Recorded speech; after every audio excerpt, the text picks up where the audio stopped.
Ele é um profeta reverenciado, um libertador de escravos, um herói da Bíblia.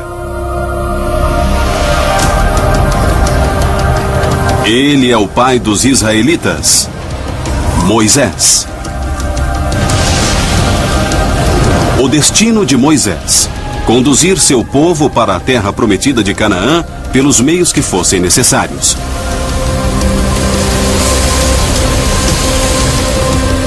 Este é um novo olhar sobre Moisés e a história do Êxodo. Ele fala com Deus, mas é um general brilhante.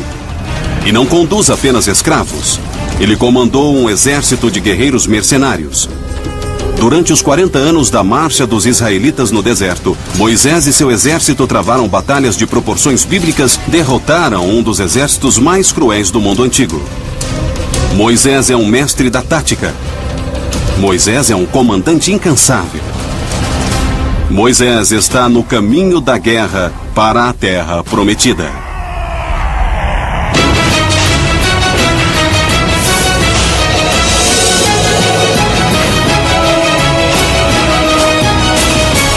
Batalhas antes de Cristo, Moisés, fugindo da morte.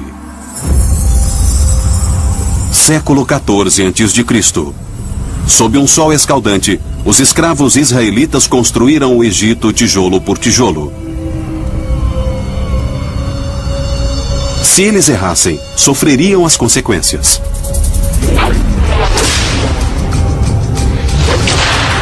Mas os israelitas estão prestes a encontrar o seu Salvador.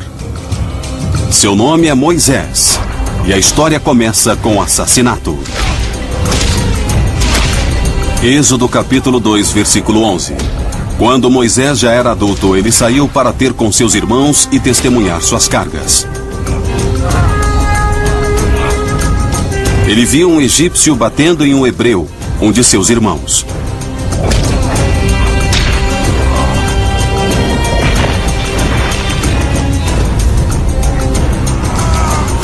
Olhou para um lado e para outro, e vendo que não havia ninguém, ali matou o egípcio.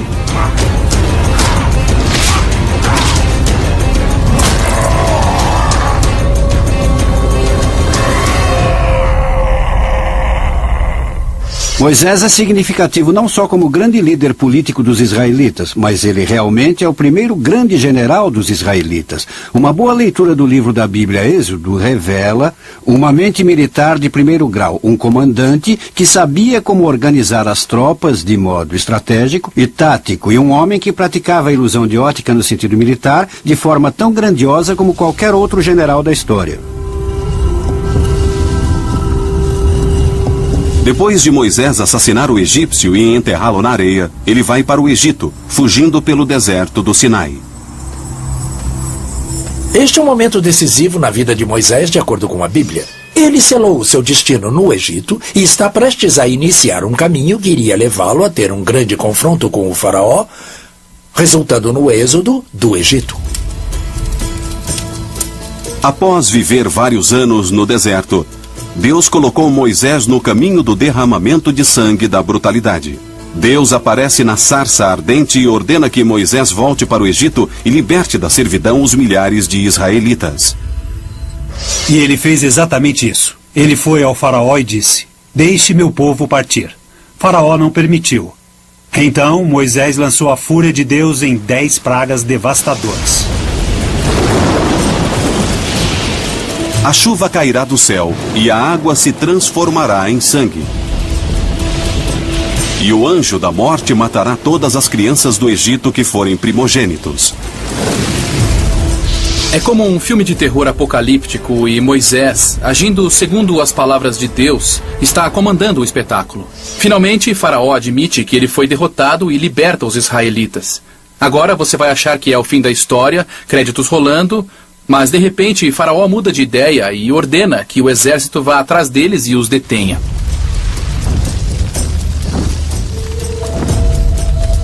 Deus, agora na forma de uma coluna de fumaça e fogo, miraculosamente conduz Moisés e os israelitas para fora do Egito. Então acontece um dos mais famosos milagres da Bíblia. A divisão do Mar Vermelho.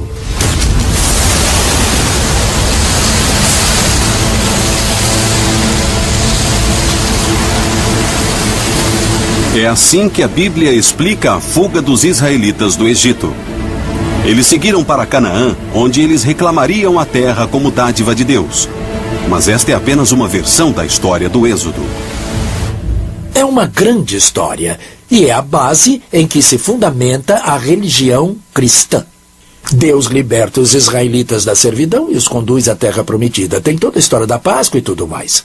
Agora, se recontarmos essa história sob a perspectiva militar, sob o ponto de vista de um soldado, vamos ter um quadro diferente e muito violento.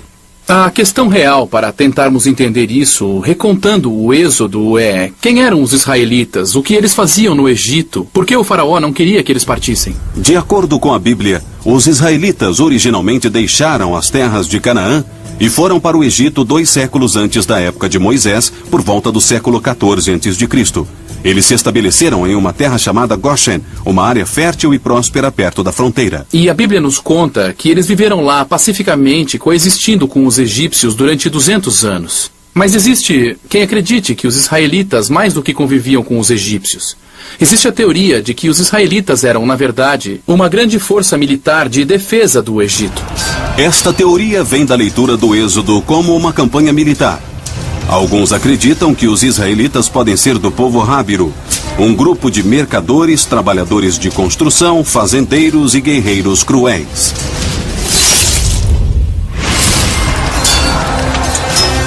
Se for verdade, os israelitas estavam nas terras de Goshen por um motivo bem definido: ajudar a defender a fronteira egípcia contra ataques do norte.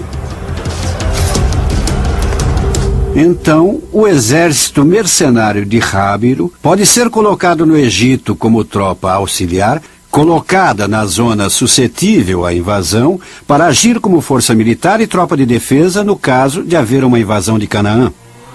O poderoso exército Hábiro tem cerca de 1000 soldados.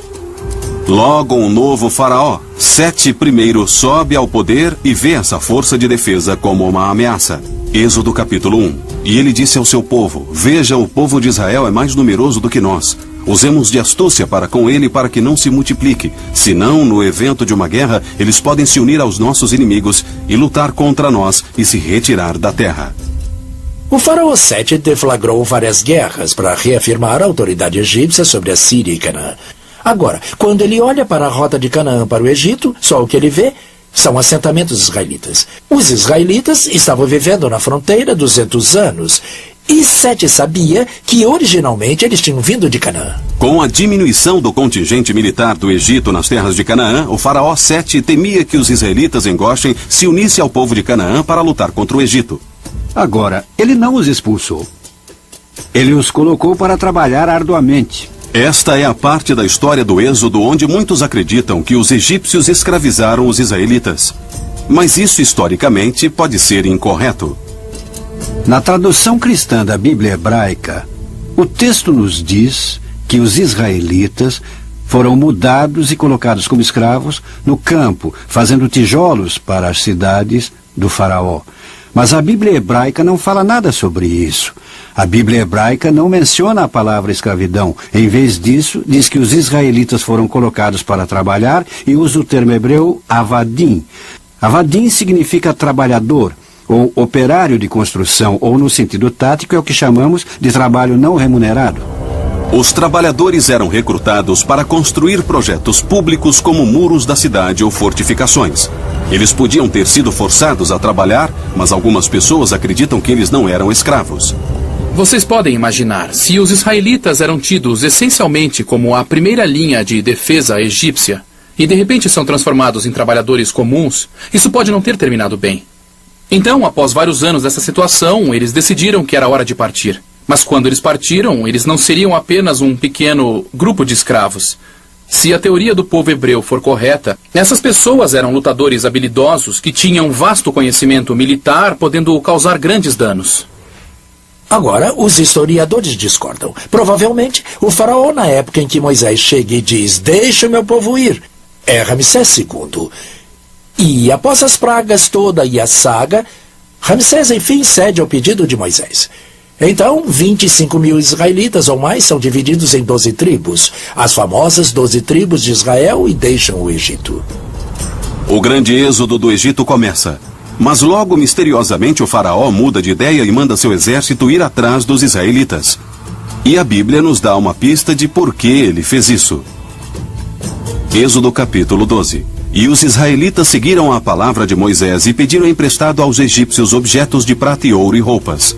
E o Senhor deu graça ao povo que atendeu ao pedido dos israelitas, e eles receberam tudo dos egípcios. Dizem que as provisões dos israelitas eram poucas, assim, eles pediram aos egípcios, e os egípcios lhes forneceram as provisões, incluindo ouro e prata. Bem, esta é a história pouco provável, e se você ler a Bíblia hebraica, a frase ou o termo que é usado para descrever o que aconteceu é nitziel. Nitziel significa despojar ou saquear. Seja lá o que tenha acontecido, certamente foi retirado sob a ponta da espada. Os primeiros passos para a terra prometida foram cobertos de sangue.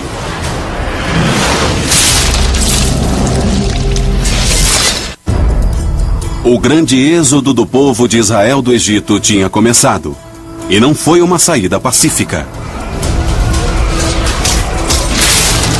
Alguns acreditam que os israelitas saquearam uma cidade egípcia quando saíam do país. Eles estavam em uma terra que era circundada ou infestada literalmente de cidades de armazenagem, pequenos depósitos de suprimentos. Também era a área do Egito com grandes propriedades que criavam gado. Então as provisões estavam junto deles. Muito bem, a coisa mais inteligente a fazer seria saquear esses depósitos e pegar as provisões para eles. A Bíblia diz que Moisés conduziu os escravos israelitas para fora do Egito. Mas alguns historiadores militares acreditam que ele comandou um grupo de guerreiros mercenários habilidosos. Alguns acreditam que os israelitas eram um grupo de nômades chamado de Habiru. E uma das coisas que se destacava nesse grupo era a sua habilidade militar.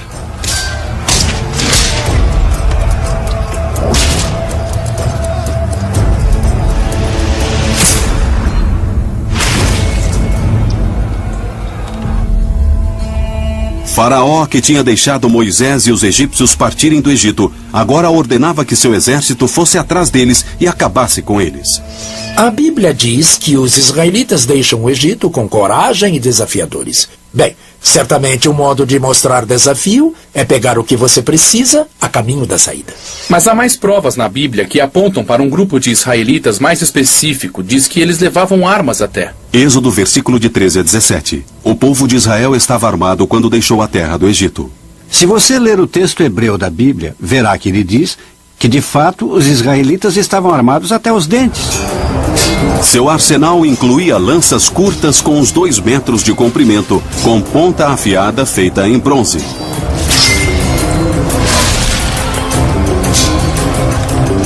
E a espada com lâmina cortante de bronze era a arma mais popular e mortal da época. Depois de saquear a cidade, Moisés leva os israelitas na direção de Canaã. Mas próximo do posto egípcio, Moisés descobre que os carros egípcios estão em seu encalço e se aproximam rapidamente. Ele tem uma bigorna à sua frente e um martelo atrás de si. Ele chama seus comandantes e então lhes dá uma ordem que muitos devem ter achado uma insanidade. Ele lhes diz para voltarem na estrada e se dirigirem para o deserto ao sul. Isso parecia ser um suicídio. Mas Moisés conhecia esse deserto. Ele passou parte de sua vida adulta nele. E ele tinha um plano. Se virmos o Êxodo como uma batalha, nós vamos ver que o nível de sofisticação militar é realmente impressionante. Moisés usa seu conhecimento sobre a área do deserto para ir contra o exército mais poderoso da época, o do Egito. O Egito no século XIV a.C. estava no apogeu do seu poder. É um tempo conhecido como Novo Reino e seu poder chega até o norte da Mesopotâmia. Mas, de acordo com a Bíblia, Moisés recebeu ajuda para enfrentar os poderosos egípcios. Êxodo capítulo 13. O Senhor foi diante deles em uma coluna de nuvem de dia para guiá-los em seu caminho, e uma coluna de fogo à noite para dar-lhes luz. Assim podiam viajar de dia e de noite. Por trás da intervenção divina havia estratégia militar. Embora a Bíblia retrate a coluna de fumaça e fogo como sendo essencialmente um totem divino, ou até mesmo Deus ou um anjo do Senhor, de fato não era mais do que um dispositivo de controle usado comumente pelos exércitos egípcios daquela época. Os artefatos egípcios antigos mostram como o fogo e a fumaça eram usados para conduzir exércitos enormes que iriam cobrir longas distâncias.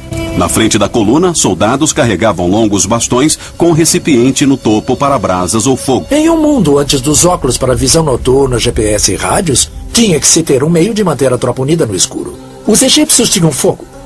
À noite, o braseiro é descoberto para servir como um facho a ser seguido. De dia, o braseiro fica meio coberto para enviar um sinal de fumaça que diz ao exército que é hora de ir. De fato, Alexandre o Grande, quando conquistou o Egito anos depois, adotou essa técnica. Moisés provavelmente usou esse método egípcio de sinalização para manter os israelitas juntos. Naquela noite, a coluna de fumaça se tornou uma coluna de fogo, sinalizando que era hora de montar acampamento. Então os egípcios viram isso e não se surpreenderam, porque sabiam o que significava a hora de montar acampamento.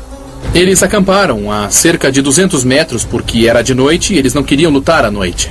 O que surpreendeu os egípcios foi a disposição do fogo. A Bíblia diz que o faraó estava lá.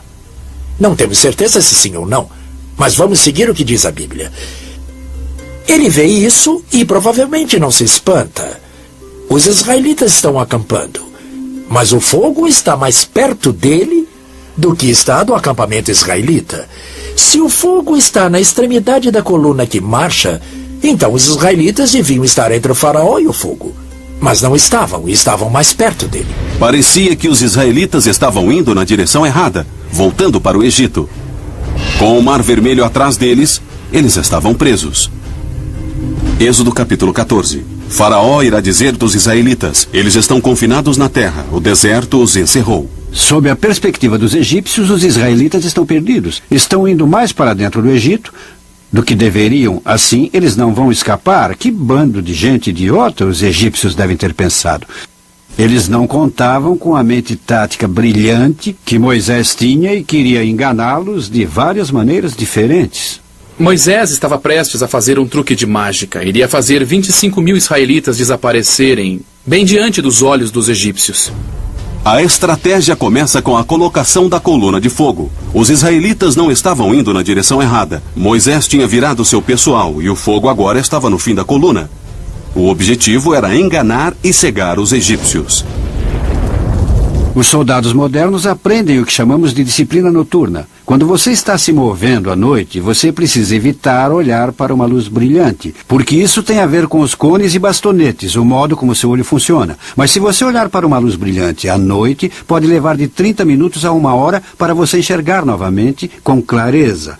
Enquanto a chama estivesse queimando no acampamento israelita, e ela queimava a noite inteira, os soldados egípcios a centenas de metros estavam funcionalmente cegos, não podiam enxergar além daquela luz. Com essa proteção, os israelitas escaparam pelo Mar Vermelho. Todos imediatamente vão pensar em Charlton Heston no filme Os 10 Mandamentos. Ele levanta os braços e o mar se divide bem ao meio. É algo icônico, mas também é uma fantasia. Então, o que realmente aconteceu? Bom, lembrem-se que Moisés passou muito tempo no deserto e conhecia muito bem o Mar Vermelho. Provavelmente ele sabia que em uma dada localização, numa determinada hora do dia, ele podia ser atravessado a pé. Moisés escolheu o momento perfeito. Provavelmente ele cruzou a cerca de 30 quilômetros ao sul do Mediterrâneo, onde o Mar Vermelho está sujeito à maré no pântano. Quando os israelitas se aproximavam, a maré baixou. Então a Bíblia diz que o vento começou a soprar. O vento estava soprando do sudeste, dos desertos do Sudão. O vento vinha do sudeste, ao mesmo tempo em que a maré baixava na direção norte. Dentro de pouco tempo, toda aquela terra de centenas de metros de comprimento, de repente estava sem água. Ou a água estava em um nível tão baixo que você podia atravessá-la a pé facilmente. Talvez não tenha sido um milagre. Mas ainda assim foi uma fuga impressionante. Moisés reuniu seu conhecimento do terreno, das marés, das condições dos ventos, das táticas egípcias. E ele tinha que manter juntos 25 mil israelitas, que não estavam acostumados a marchar por regiões imensas. Se você já esteve andando em grupo, sabe que isso é um verdadeiro milagre. Nasce o dia. Faraó Ramsés fica surpreso. Os israelitas atravessaram em segurança o Mar Vermelho e a água começava a chegar de novo ao pântano. Quando os egípcios chegaram no Mar Vermelho, a maré já estava alta. Provavelmente eles podiam ver os israelitas do outro lado. Então eles foram atrás deles. Mas os carros eram muito pesados e o pântano muito lodoso, então eles ficaram presos. O triunfo de Moisés sobre os poderosos egípcios foi devido a uma estratégia militar brilhante, sem desembainhar a espada. Ele evitou uma força superior, enganou-os fazendo-os pensar que iria para um lado e foi pelo outro. E fez tudo isso porque ele conhecia profundamente o terreno onde ele estava. E ele conhecia aquele terreno tão bem porque havia passado 40 anos vagando por ele. Se você acredita na Bíblia, ele reunia rebanhos naquela área. Como disse o Duque de Wellington na Batalha de Waterloo, eu tenho este pedaço de terra no meu bolso há muito tempo, acho que Moisés tinha esse pedaço de terra em seu bolso há muito tempo também. Mas a campanha do Êxodo estava apenas começando. 3 meses de jornada, uma tribo chamada Amalequita desfechou um ataque surpreso contra Moisés e os israelitas.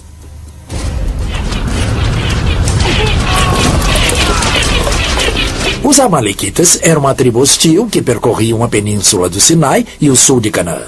Lutavam em camelos, atiravam flechas em seus inimigos e os cortavam em seu ataque. Moisés tinha vencido com astúcia os egípcios e tinha evitado uma batalha que certamente teria perdido. Mas este desafio apenas tinha começado. Ele iria liderar os israelitas em uma luta contra um novo e inesperado inimigo. É o grande êxodo do Egito, e os israelitas fugiram de uma forma ousada. Mas agora, após 3 meses de terem cruzado o Mar Vermelho, guerreiros amalequitas emboscaram os israelitas por trás.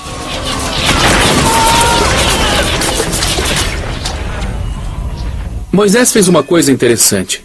Ao invés dele mesmo liderar os israelitas, ele assistiu à batalha no topo de uma colina próxima. A Bíblia diz que sempre que Moisés levantava o seu bastão religioso acima da cabeça, os israelitas venciam. Mas se ele abaixasse o bastão, eles perdiam.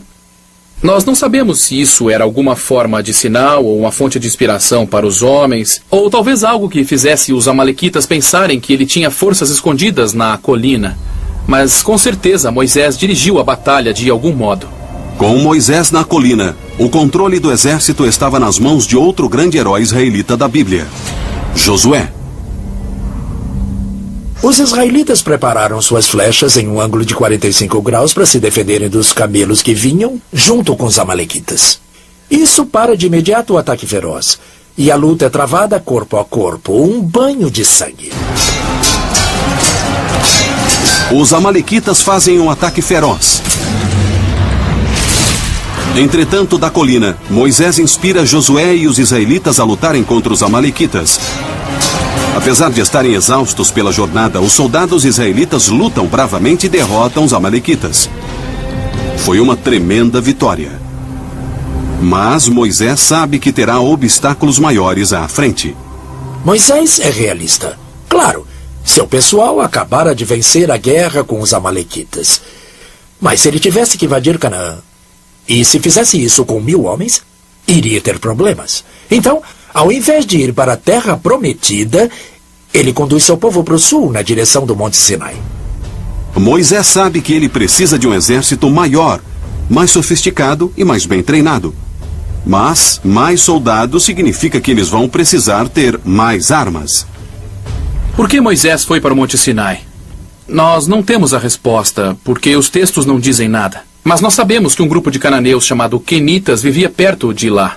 E eram conhecidos por trabalharem com metal, e a área em volta do Monte Sinai era conhecida por ser uma grande área de mineração de cobre. Cobre e também estanho davam origem ao bronze. Naquela época, as armas eram de bronze.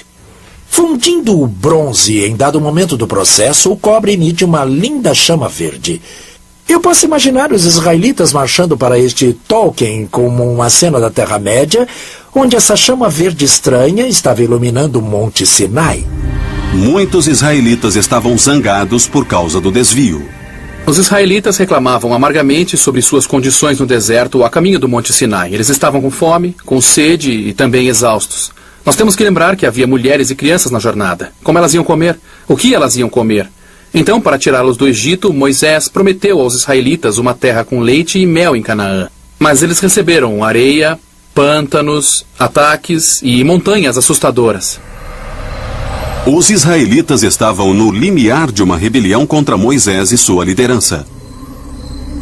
Na Bíblia vemos que sempre que você tem uma revolta das pessoas, uma punição das pessoas, isso sempre se dá em termos ritualísticos. Elas fazem alguma coisa contra a vontade de Deus, mas o fato é que essas pessoas provavelmente estavam zangadas ou amedrontadas. Sabe, as coisas não iam bem. Nós estamos no deserto e a Bíblia diz: o que nós fazemos aqui seguindo você, Moisés? Nós devíamos ter voltado para Israel ou voltado para o Egito. Lá nós tínhamos peixe, tínhamos melões, tínhamos cebolas. O que temos aqui? Nada, por assim dizer. Então, eram emoções humanas que interferiam no poder.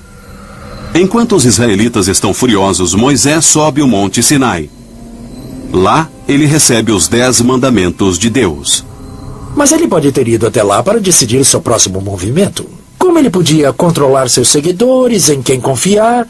Por que ele precisaria invadir Canaã? A Bíblia diz que Moisés ficou no Monte Sinai por 40 dias. Quando finalmente ele desceu, ele trouxe consigo a tábua contendo a lei de Deus, os 10 mandamentos. Mas quando Moisés chegou ao seu povo, ele ficou assombrado com o que viu.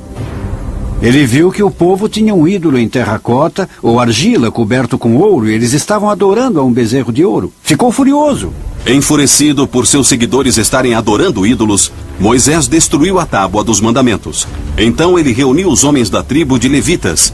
Suas ordens: ensinar uma lição brutal aos infiéis. Ele se uniu aos levitas, diz a Bíblia. Cada homem embainhou sua espada e foi de tenda em tenda, matando até seus parentes e irmãos. E 3.500 pessoas morreram naquele dia. Moisés fez dos levitas uma guarda pretoriana, guarda-costas pessoais que se dirigiam somente a ele. Faziam tudo o que ele dizia, e muitas vezes isso significava morte para o seu povo, para manter o resto na linha. Os levitas executaram uma justiça terrível. Nós não temos certeza porque Deus ou Moisés escolheu os levitas para esse trabalho. Não havia nada especial em relação a eles, a não ser que eram sacerdotes. Provavelmente sua convicção religiosa não podia ser sobrepujada. Este é o início de Moisés como ditador divino. Até agora, a estrutura das tribos dos israelitas tinham sido democráticas. Mas agora, Moisés tinha uma linha direta com Deus. E esse era o fim dos debates. A fase 1 da campanha do Êxodo foi completada. E o plano tático de Moisés tinha sido brilhante. A fase 2, a conquista da terra prometida de Canaã, iria requerer uma invasão em grande escala. Para isso, ele precisava de mais de 1.000 soldados mercenários. Então, ele instituiu essencialmente o alistamento de pessoas em cada tribo. Foi uma grande reforma, porque isso significava que agora Israel não era feita apenas de um exército de mercenários.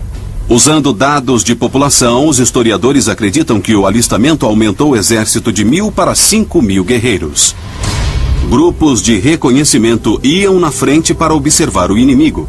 Infantaria pesada formava as linhas do fronte. Infantaria leve ficava posicionada no meio do flanco. Defendia e se dirigia para o fronte para rápidos ataques com espadas e escudos. Fundeiros e arqueiros eram os próximos na formação de ataque ao inimigo, em uma posição protegida. E no fim da coluna, Moisés colocava outra divisão de infantaria pesada para a defesa. Levou 2 anos para Moisés treinar e preparar seus 5.000 soldados para lutarem mortalmente.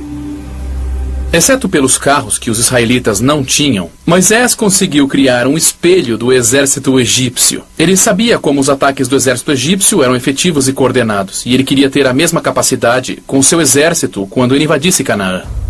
Seu exército estava pronto. Ele tinha controle absoluto. Moisés estava pronto para conquistar Canaã. A terra prometida de Canaã, rica e fértil, ela tinha tudo o que os israelitas queriam e precisavam em seu novo lar. Moisés e os israelitas marcharam para Canaã durante 2 anos. Mas Canaã já era uma terra ocupada por poderosas cidades-estados com exércitos fortes e cidades fortificadas. Não era fácil tomá-la. Os israelitas não tinham intenção de se estabelecerem em Canaã enquanto houvesse outras pessoas nessa área. Eles pretendiam atacar as cidades e tirar a população de lá e substituir essa população colocando seu próprio povo. Isto foi uma guerra de extermínio. Moisés liderou seus seguidores para um grande oásis no deserto chamado Kadesh Barnea, a cerca de 20 quilômetros de Canaã. Aqui, espiões israelitas que foram observar Canaã retornaram com boas notícias e más. Eles voltaram e se reuniram com Moisés em Kadesh Barnea e disseram que era uma tarefa impossível. As cidades eram muradas, os exércitos poderosos, eles tinham carros, tinham exército e armas, eles tinham comida. A invasão seria impossível para o exército deles. Moisés decidiu que mesmo seu exército de 5.000 homens não era tão grande para a tarefa. A invasão precisava esperar.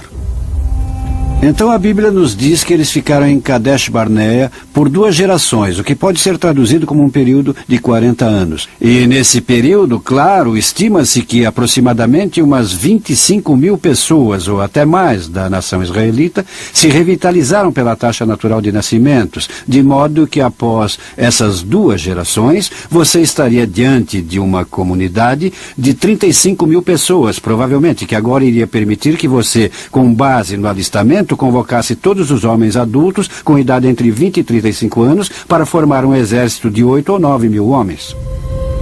A Bíblia afirma que após 40 anos do início da campanha do Êxodo, Moisés estava pronto para atacar Canaã. Ele tinha treinado o exército muito bem.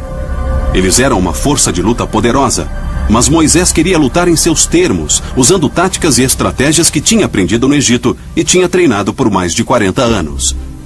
As cidades muradas de Canaã bloqueavam o norte a partir de Kadesh Barnea, e um ataque direto poderia destruir o exército de Moisés antes mesmo dele chegar à terra prometida. Então ele levou os israelitas na direção leste, na direção do vale do rio Jordão. Moisés sabia que sua estratégia ditaria suas táticas e não o inverso disso. Seu objetivo era chegar em Canaã com a maior força possível, o que significava evitar lutas pelo caminho sempre que possível.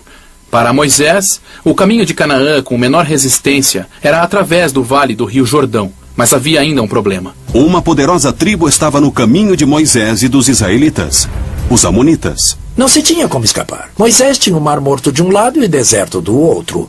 Seu único caminho para o Vale do Jordão era através dos amonitas. Eles eram um alvo mais fácil do que os moabitas e edomitas. Moisés não era tolo. Diplomacia em primeiro lugar. Ele pediu permissão ao rei amonita para passar por seu país.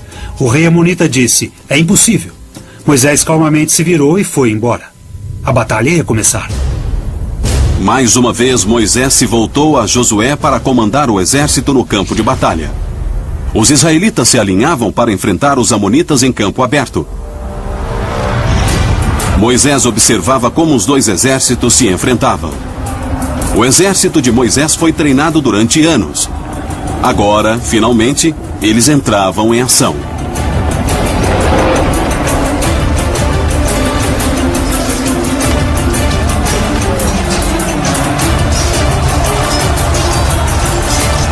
A infantaria pesada dos israelitas esmagou as linhas de frente dos amonitas. Ossos eram despedaçados. Membros eram extirpados. A infantaria leve com espadas de bronze atacava sem misericórdia. A grama logo ficou cheia de sangue. A batalha durou o dia inteiro. Mas no fim, o exército bem treinado de Moisés venceu a batalha. Os exércitos talvez fossem iguais, mas por que os israelitas venceram a batalha? Isso tem relação com treinamento e tática. Os israelitas tinham como modelo os egípcios. Várias divisões de forças que podiam lutar como uma. Eles eram mais rápidos, mais ágeis e mais disciplinados do que tudo que os amonitas já tinham visto. Com os amonitas aniquilados, os israelitas atravessaram o Vale do Jordão. Eles atacaram a vizinhança de Canaã nas terras de Edom, Moabe e Gileade. Deuteronômio. Então o Senhor nosso Deus nos entregou em nossa mão Og, o rei de Bazã, e todo o seu povo, de modo que nenhum sobrevivente restasse. Um elemento que fica na campanha do Vale do Jordão é justamente sua brutalidade. De novo, a Bíblia descreve o que aconteceu quando essas cidades fortificadas foram tomadas. Sempre havia um massacre, incêndio, destruição de cidades e de rebanhos de animais. Então você se pergunta, por que isso? Por que isso era necessário? Por que tanta brutalidade? Os israelitas não queriam viver no Vale do Jordão. Estavam indo para Canaã. Então, a pior coisa que podiam fazer, sob a perspectiva deles, era deixar para trás uma força hostil enquanto seguiam adiante. O único modo de fazer com que isso não acontecesse era acabar com a população. Agressivo? Sim, mas prático. Não só os homens eram mortos, mulheres e crianças também foram mortas. Mas antes que marchassem para Canaã, Moisés tinha mais um plano para ir contra o povo que foi seu aliado por 40 anos.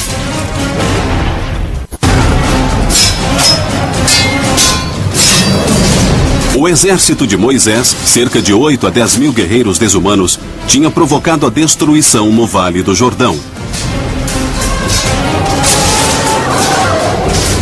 Agora eles enfrentavam os midianitas, um aliado dos israelitas há muito tempo. Esse foi o povo que levou Moisés depois que ele matou o feitor egípcio. Esse era o povo que Moisés chamava de família. Sua esposa era uma midianita. Agora, Moisés tinha dado uma ordem brutal: destruí-los.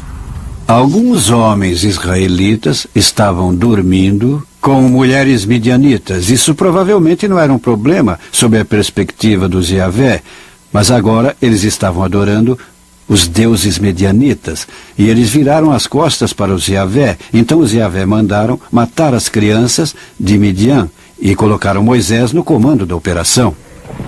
Cada soldado israelita, comandado por Fíneas, marchou para o acampamento de Midian. Eles destruíram tudo. Eles mataram os homens, incendiaram as casas e levaram tudo que tinha valor. A única coisa que Fíneas não se permitiu fazer foi matar as mulheres e crianças. O acampamento midianita estava completamente destruído. Mas Fíneas não podia seguir as ordens de Moisés de matar as mulheres e as crianças. Então ele foi embora do acampamento. Antes mesmo do exército voltar para o acampamento, Moisés teve um ataque de fúria e gritou para Fíneas: "Eu disse para matar a todos." E ele exigiu que todo o menino e toda mulher com idade suficiente para dormir com um homem devia morrer naquele momento imediatamente. Todos foram executados.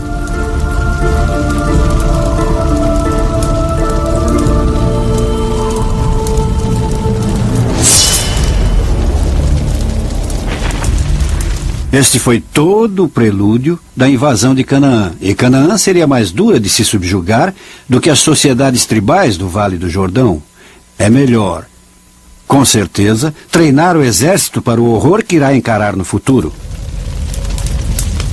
Quando a crueldade termina, o ritual de limpeza começa.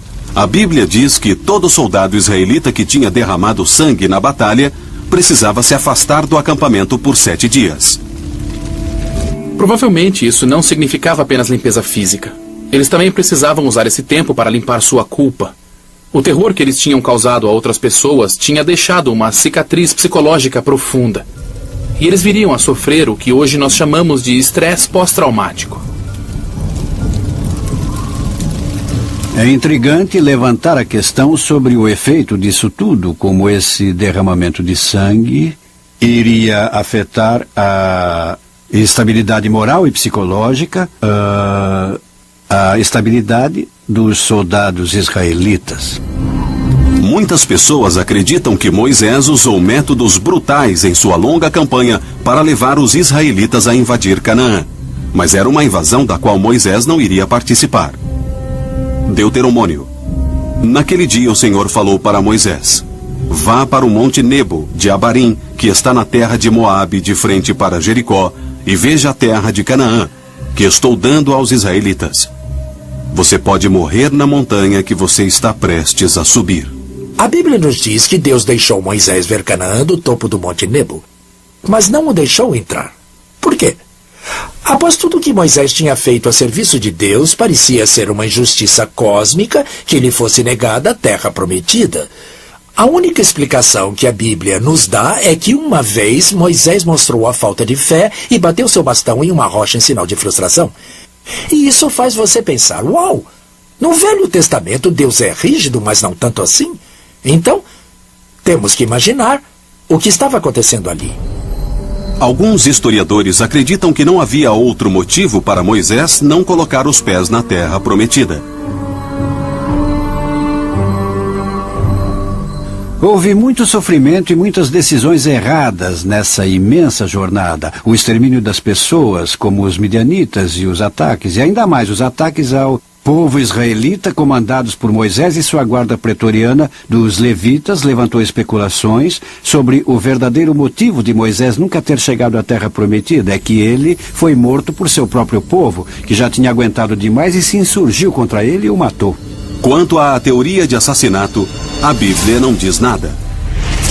Há uma centelha de prova para apoiar essa perspectiva. Parece ser uma consequência bastante lógica perguntar por que Deus mataria um servo que dedicou 40 anos ou mais a seu serviço para o que parece ser um pecado menor, bater o bastão contra uma rocha. Isso não tem a menor lógica, é uma coisa quase absurda. Não tem nenhuma lógica a explicação que a Bíblia dá para os estudiosos de que Moisés encontrou seu final nas mãos de seu próprio povo, ao invés de morrer nas mãos dos Yahvé. Não importa como Moisés morreu. A conquista de Canaã estaria nas mãos de uma nova geração. O general israelita Josué continuava com a estratégia brutal de Moisés em sua busca por conquistar Canaã. Muitos séculos depois, há exemplos dessa habilidade de manobras contra o inimigo, sem batalha, como ele tinha feito quando os israelitas fugiram dos egípcios. Um exemplo é o chefe Joseph, da tribo indígena de Nez Perce. Em 1877, 2.000 soldados da cavalaria americana forçaram essa tribo, com cerca de 800 pessoas, a saírem da reserva indígena. Mesmo assim, a tribo lutou em condições de desigualdade, mas levou a cavalaria americana a uma perseguição de 1,5 km em uma das regiões mais inóspitas da América. Nesse momento, o general americano Sturgis acredita que o chefe Joseph está encurralado. Mas como Moisés, Joseph simula que vai para um lado e na verdade vai para outro para que seu povo escape. Diferente do que aconteceu com os israelitas, o povo Nez Perce foi capturado. O êxodo dos israelitas sob o comando de Moisés sempre representou uma história maravilhosa de fuga e uma batalha de sobrevivência. Mas agora, vista sob a perspectiva militar, os israelitas não são mais escravos. São guerreiros poderosos. Eles se mantêm juntos devido a uma personalidade agressiva. Nunca pensamos em Moisés como um comandante militar, porque até recentemente não havia como analisar a Bíblia em termos militares. Mas quando você vê sob esse aspecto, descobre que um homem organizava os israelitas, que tinha um exército treinado, saindo do Egito, um homem que saqueou uma cidade, um homem que enganou o faraó e depois reconstruiu o exército de israelitas, tornando-o uma força de luta. Moisés é um homem de Deus e um homem da espada. Um homem que liderou seu povo para a liberdade e para um novo lar.